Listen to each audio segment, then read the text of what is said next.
प्रिय भक्तों, आज बृहस्पतिवार के दिन आप बृहस्पति भगवान की बड़ी ही दुर्लभ कथा सुनेंगे। इस कथा को सुनने मात्र से ही बृहस्पति भगवान की कृपा से भक्तों की सभी प्रकार की मनोकामनाएं पूरी हो जाती हैं। तो आइए बड़े ही प्रसन्नचित मन से बृहस्पति भगवान की इस कथा को सुनते हैं। भारतवर्ष में एक बड़ा ही प्रतापी राजा था। वह ब्राह्मणों की सेवा करता, गरीबों को दान दिया करता था। उसने कुएं, तालाब, बाग बगीचे आदि लगवाए थे, परंतु यह सब दान पुण्य और धार्मिक कार्य उसकी रानी को पसंद नहीं आता। वह राजा को ऐसा करने से मना क्या करती थी। एक दिन राजा शिकार खेलने के लिए वन में गए हुए थे। रानी अपने महल में अकेली बैठी हुई थी। उस समय बृहस्पति देव साधु के वेश में रानी के पास आए और भिक्षा मांगने लगे। रानी ने भिक्षा देने से इनकार किया और कहा, साधु महाराज, मैं इस दान पुण्य से परेशान हो गई हूँ। मेरे पति सारा धन दान पुण्य करते हैं, इससे मेरा मन बहुत दुखी होता है। मेरी यही इच्छा है कि हमारा धन ही नष्ट हो जाए और मैं फिर आराम से रह सकूं। इस पर साधु रूप में आए हुए गुरु बृहस्पति ने रानी को बहुत समझाया और कहा, हे रानी, तुम इस धन का दान क्यों नहीं करती? पुण्य कर्मों में लगाओ, तालाब, बाग बगीचे आदि का निर्माण कराओ।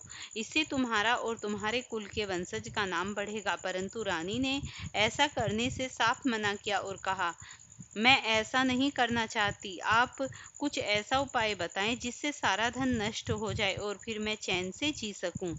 ऐसा सुनने के बाद साधु ने उत्तर दिया, यदि तुम्हारी ऐसी इच्छा है तो मैं तुम्हें जैसा बताता हूँ वैसा ही करना। ऐसा करने से तुम्हारा सारा धन धान्यहीन हो जाएगा। साधु ने बताया कि गुरुवार को अपने घर को गोबर से लीपना, अपना सर धोना, कपड़े धोना, पति से कहना कि बाल बनवाए, घर में मांस मदिरा का सेवन करना। इससे तुम्हारा सब धन नष्ट हो जाएगा और तुम चैन से सांस ले सकोगी। साधु के कहे अनुसार रानी ने वैसा ही किया। इसे करते हुए मात्र 3 गुरुवार ही बीते थे कि रानी का सब धन नष्ट हो गया और वह भोजन के लिए भी तरसने लगी। एक दिन राजा ने रानी से बोला कि हे रानी, तुम यहाँ रहो और मैं दूसरे देश जाता हूँ, क्योंकि दूसरे देश चोरी परदेश भिक्षा। ऐसा कर राजा प्रदेश को चला गया। वहाँ जंगल से लकड़ियाँ काट लाता और शहर में बेचता। इस तरह अपना जीवन व्यतीत करने लगा। इधर राजा के परदेश जाते ही रानी और उसकी दासी बहुत दुखी रहने लगी। एक बार जब रानी अपनी दासी को 7 दिन तक बिना भोजन के रहना पड़ा तो रानी ने दासी से कहा, यहाँ हमारे पास मेरी बहन है, वह बहुत धनवान है, प्रसन्न है, तू उसके घर जा और कुछ भोजन के लिए मांगना, जिससे कुछ दिन हमारे गुजर बसर हो जाए। इतना सुनकर दासी रानी की बहन के पास चली गई। उस दिन गुरुवार था। रानी की बहन उस समय गुरुवार का व्रत धारण कर गुरुवार कथा सुन रही थी। दासी ने रानी की बहन को अपनी रानी का संदेश दिया, लेकिन रानी की बड़ी बहन ने कोई उत्तर नहीं दिया, क्योंकि वह उस समय गुरुवार व्रत की कथा सुन रही थी। पूजा और कथा संपन्न करके ही बोला जाता है, इस नियम का पालन कर रही थी। इससे रानी द्वारा भेजी गई दासी बहुत दुखी हुई और घर आकर रानी से कहा कि मैंने आपकी बहन को आपका हालात सुनाया है, परंतु उसने कोई उत्तर नहीं दिया। इससे रानी बहुत दुखी हुई और उसने अपनी दासी से कहा, हे दासी, जब बुरे दिन आते हैं तो कोई नहीं सुनता। ऐसा बोलकर रानी अपने भाग्य को कोसने लगी। इधर जब रानी की बहन कथा समाप्त कर पूजा समाप्त कर उठी तो वह बहुत दुखी हुई कि मेरी बहन की दासी आई थी, परंतु मैंने उसे कुछ नहीं बोला और ना ही कहा। इससे वह बहुत दुखी होगी। कथा सुनकर पूजन समाप्त कर रानी अपनी बहन के घर आई और कहने लगी, हे बहन, मैं बृहस्पतिवार का व्रत कर रही थी, तुम्हारी दासी मेरे घर पहुंची थी, परंतु जब तक कथा होती है तब तक नहीं बोला जाता और उठा भी नहीं जाता, इसीलिए मैं कथा समाप्त होने का इंतजार कर रही थी और जैसे ही कथा समाप्त हुई मैं तुरंत तुम्हारे घर आई। कहो बहन, क्या परेशानी है? इस बात पर रानी की बहन फूट फूट कर रोने लगी और कहने लगी, बहन, इस स्थिति बहुत खराब हो गई है, खाने पीने के लिए हम मोहताज हो गए, घर में अनाज नहीं है, इसीलिए मैंने दासी को तुम्हारे पास भेजा था कि तुम कुछ खाने का अनाज दे दो, जिससे हमारे कुछ दिन खाने की व्यवस्था हो जाए। ऐसा सुनकर रानी की बहन ने पूरे विश्वास के साथ कहा, बहन तुम अपने घर जाकर देखो, तुम्हारे घर में अनाज मिलेगा। ऐसा सुनकर रानी की दासी ने घर जाकर देखा तो घर अनाज से भरा हुआ एक घड़ा मिला। इस पर रानी और दासी बहुत खुश हुई। यह चमत्कार देखकर दासी रानी से कहने लगी, हे रानी, हमको भोजन नहीं मिला है तो हम व्रत रोज करते हैं, इसीलिए क्यों नहीं यह व्रत ही विधि और कथा पूछ लिया जाए ताकि हम व्रत कर सकें। तब रानी की बहन ने अपनी बहन से गुरुवार व्रत की सारी जानकारी ली। रानी की बहन ने बताया, बृहस्पतिवार के दिन चने की दाल मुनक्खा से विष्णु भगवान का केले की जड़ में पूजन कर दीपक जलाएं, कथा सुने, पीले पूजन करे, पीले वस्त्र पहने और इससे गुरु बृहस्पति प्रसन्न होते हैं और पुत्र की प्राप्ति होती है। व्रत और पूजन विधि बताकर रानी की बहन अपने घर को लौट आई। अगले हफ्ते जब गुरुवार का दिन आया तो रानी और दासी दोनों ने व्रत रखा और गुड़सालों में जाकर चना और गुड़ ले आए। फिर उन्होंने केले की जड़ में भगवान विष्णु का पूजन किया। पीले भोजन कहाँ से आए, इस बात को सोचकर रानी और दासी बहुत दुखी हुई।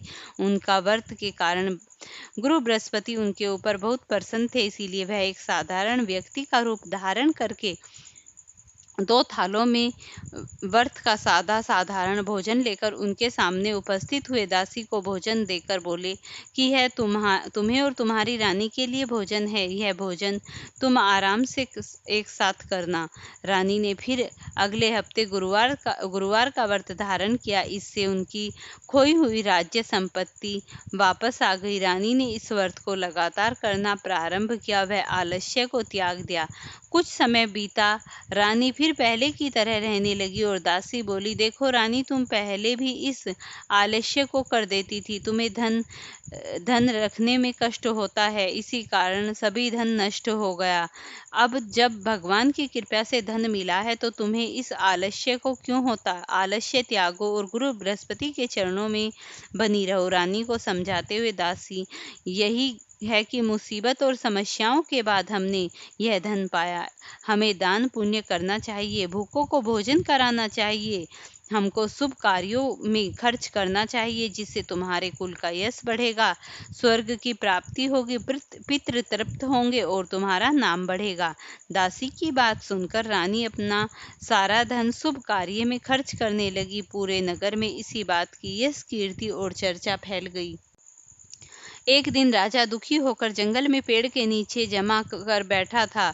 आपने दशा को याद करके बहुत दुखी होकर, गुरुवार का दिन था, एकाएक उसने देखा कि उसी समय साधु प्रकट हुए। साधु के भेष में वह गुरु बृहस्पति थे। लक्कड़हारे के सामने आकर बोले, लक्कड़हारे, सुनसान जंगल में तुम किस व्यर्थ की चिंता में बैठे हुए हो। लक्कड़हारे ने हाथ जोड़कर गुरुदेव को प्रणाम किया और अपनी सारी पुरानी बातों को कह वह गुरु बृहस्पति देव के सामने कहने लगा, महात्मा जी, कहाँ है राजा, तुम्हारी रानी ने गुरु बृहस्पति देव का अनादर किया था, जिस कारण तुम्हें यह कष्ट भोगना पड़ा। अब तुम चिंता ना करो और मेरे कहे हुए मार्ग पर चलो, तुम्हारे सब कष्ट दूर हो जाएंगे और पहले से अधिक धन संपत्ति भगवान की कृपा से तुम्हें प्राप्त होगी। तुम बृहस्पतिवार के दिन कथा किया करो, 2 पैसे के चने मुनक्खा लाकर प्रसाद बनाओ, शुद्ध जल के लोटे से शक्कर और दही मिलाकर केले के पेड़ का पूजन क्या करो, तत्पश्चात इस कथा का श्रवण क्या करो। साधु के ऐसे वचन सुनकर लक्कड़हारा बोला, हे प्रभु, मुझे लकड़ी बेचकर इतना पैसा नहीं मिलता जिसे भोजन के उपरांत मैं कुछ बना सकूं। मैंने रात्रि के सपन में अपनी रानी को व्याकुल देखा, मेरे पास कुछ भी नहीं था जिसे मैं रोज खबर ले सकूं। न गुरु बृहस्पति ने कहा कि किसी बात की चिंता मत करो, तुम रोजाना की तरह लकड़ियां लेकर जाओ, तुमको रोज से दुगना धन मिलेगा, जिससे तुम भली भांति पूजन और व्रत कर सकोगे। इतना कहकर साधु वहां से अंतर्धान हो गए। धीरे धीरे समय बीतने लगा और वही बृहस्पतिवार का दिन आया। लक्कड़हारा जंगल से लकड़ी काट कर शहर में बेचने गया। उस दिन राजा को रोज से दुगना धन मिला और उस धन से गुरु बृहस्पति देव की पूजा की संपूर्ण सामग्री खरीद लाया और पूजन किया। परंतु दूसरे सप्ताह राजा व्रत करना भूल गया। इसी कारण बृहस्पति देव नाराज हो गए। उस दिन नगर के राजा ने विशाल यज्ञ का आयोजन किया था और पूरे शहर में घोषणा कर दी कि कोई भी मनुष्य घर का चूल्हा न जलाए, यहीं सब भोजन करने आए। राजा की आज्ञा मानकर सभी लोग वहां गए और वह लकड़हारा कुछ देर पहुंचने के बाद राजा उसे स्वयं अपने महल में ले गए। और इस प्रकार वहां की कथा में भगवान बृहस्पति देव की कथा आरती हो रही थी, वह भी उसमें शामिल हुआ और बृहस्पति भगवान उससे प्रसन्न हुए। तब वह अपने घर को लौटा। फ्रेंड्स, अगर आपको ये वीडियो पसंद आई हो तो इसे लाइक शेयर करना, चैनल पर नए हैं तो चैनल को सब्सक्राइब करना।